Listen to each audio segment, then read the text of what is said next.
Assalamualaikum warahmatullahi wabarakatuh.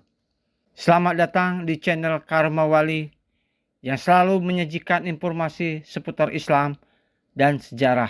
Kali ini kami akan membahas tentang salah satu tokoh penyebar Islam di Indonesia, yaitu Syekh Maulana Maghribi.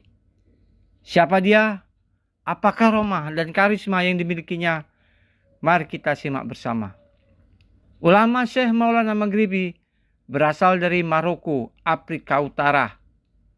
Sekitar abad ke-14, beliau datang ke Indonesia untuk berdakwah dan menyebarkan agama Islam, khususnya di wilayah Pantura, Jawa Tengah.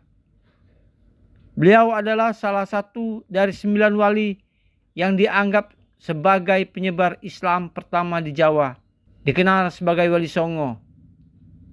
Beliau juga disebut sebagai Syekh Maghribi, Syekh Gresik atau Sohibus Sasak. Syekh Maulana Maghribi memiliki pengetahuan yang luar biasa dalam agama, filsafat, sastra, dan sains, serta kemampuan bahasa yang luar biasa yang memungkinkannya berkomunikasi dengan orang dari berbagai suku dan bangsa. Beliau menguasai bahasa Arab, Persia, Turki, India, Cina, dan tentu saja bahasa Jawa. Dan juga fasih berbahasa Melayu yang saat itu merupakan bahasa perantara di Nusantara. Berhasil menurunkan Raja Jawa dari tahta adalah salah satu karomah terkenal Syekh Maulana Maghribi. Kisah ini terjadi di Kerajaan Demak, dipimpin oleh Raden Patah, putra Brawijaya, Raja Majapahit. Meskipun Raden Patah salah seorang pemeluk Islam yang taat, ayahnya masih beragama Hindu. Suatu hari, Raden Patah mendengar ayahnya akan datang ke Demak untuk menyerang dan menghancurkan kerajaannya. Raden Patah tidak tahu harus berperang melawan ayahnya atau menyerah. Saat itu di Demak, Syekh Maulana Maghribi mengetahui hal ini. Dia kemudian mengunjungi Raden Patah dan menyarankannya, "Wahai Raja, janganlah berperang melawan ayahmu, karena itu adalah perbuatan durhaka. Janganlah pula menyerah, karena itu adalah perbuatan pengecut," katanya. "Jika hanya Anda harus menghormati ayah Anda, tapi Anda juga harus mempertahankan agamamu. Caranya adalah dengan melepaskan diri dari tahta dan menyerahkan kekuasaan kepada ayahmu. Kamu akan terbebas dari dosa dan fitnah. Namun, jangan khawatir, karena Allah akan menawarkan solusi terbaik untukmu."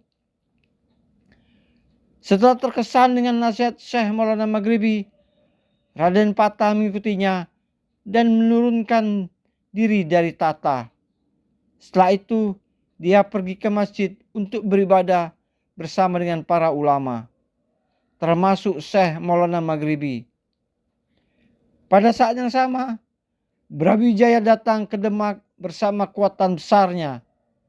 Dia masuk istana dan menemukan tempat duduk kosong. Dia kemudian naik ke tempat itu dan mengumumkan bahwa dia adalah raja baru Demak. Tetapi sebelum dia bisa menikmati kekuasaan itu, dia mendengar suara azan dari masjid. Dia menjadi penasaran dan ingin melihat siapa yang mengumandangkan azan itu. Dia kemudian turun dari kursi kekuasaan dan pergi ke masjid. Di masjid, Brawijaya merasa terharu dan bertanya kepada Raden Patah, putranya sendiri, mengapa dia menyerahkan kerajaannya kepada ayahnya. Raden Patah menjawab bahwa dia melakukannya karena menghormati ayahnya dan mengikuti nasihat Syekh Maulana Maghribi. Dia kemudian memperkenalkan ayahnya kepada Syekh Maulana Maghribi dan memuji kebijaksanaannya dan keilmuannya. Setelah terpesona dengan sosok Syekh Maulana Maghribi, Brawijaya ingin mendengar lebih banyak tentang agama Islam. Syekh Maulana Maghribi menjelaskan ajaran Islam kepada Brawijaya dengan bahasa yang mudah dipahami dan sesuai dengan budaya Jawa. Akhirnya, Brawijaya tertarik untuk masuk Islam dan mengucapkan 2 kalimat syahadat di hadapan Syekh Maulana Maghribi dan putranya. Syekh Maulana Maghribi menyelesaikan masalah yang sulit dengan cara yang bijak dan cerdik. Beliau tidak hanya melindungi Demak dari perang saudara, tapi juga melindungi Brawijaya dari kebodohan. Selain itu, kekuatan dan karisma yang cukup untuk membuat seorang raja yang keras menjadi seorang muslim yang ramah.